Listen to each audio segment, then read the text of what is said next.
So it turns out that play does have limits after all. Sony announced that in 2028, they're going to end production of physical discs for new games releasing on PlayStation consoles. They are slowly killing physical media, and even though I wasn't really a PlayStation user, and I would play more on Nintendo consoles growing up, I'm kind of worried about this because what if Microsoft and Nintendo end up going down the same path? What would this mean for the industry in the future?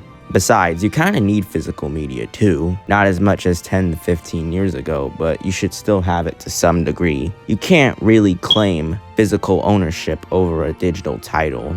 It's more of a license if you really think about it. I think physical media is a bit easier to own. While it is true that digital is more convenient, what if you lose your account one day? Say goodbye to GTA 6. And what I mean by that exactly is that GTA 6 isn't going to have a physical disc. Like, did they not learn their lesson from last time? Like, did they not learn their lesson from that? And yet they're going to do this.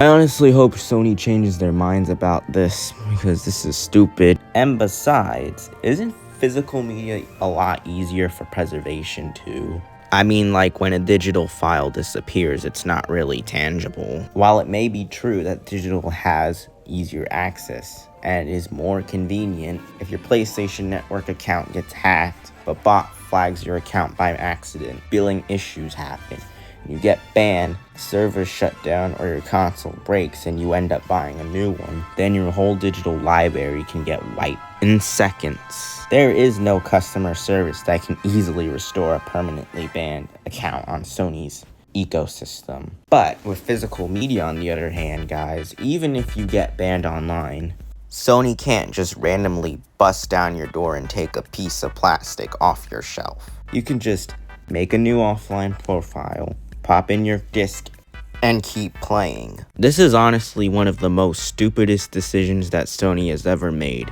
and I hope they can overturn this soon. I mean, did they seriously not learn their lesson from the outrage of GTA 6 not getting a physical copy? Yet they had the guts to start with consumer preferences, quote unquote. Yeah, Sony is honestly losing their marbles right now. I honestly wouldn't be surprised if the PS6 ended up selling way worse than the Wii U ever did. Turns out that PlayStation's play has no limits slogan has aged like milk indeed, you know? Sony is slowly but surely turning into one of those strict digital monopolies, and I am not here for it. You pay whatever price they dictate.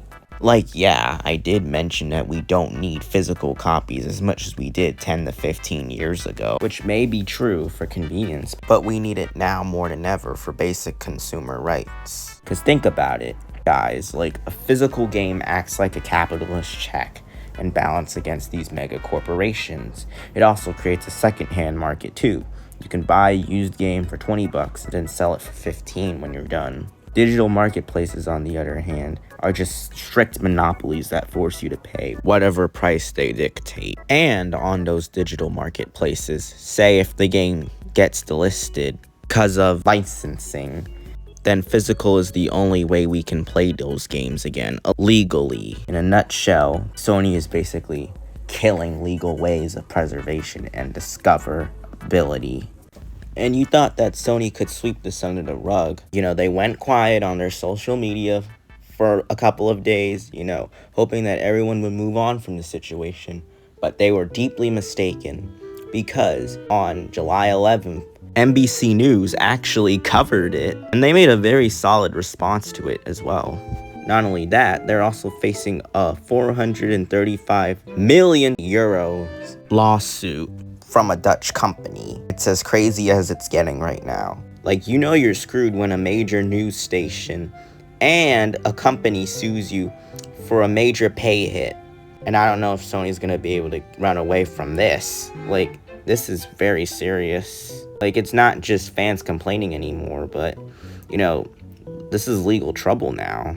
And I wonder what Sony has to say about this, because this is pretty serious. And it's honestly surreal how this has gone down in just a short span of 2 weeks.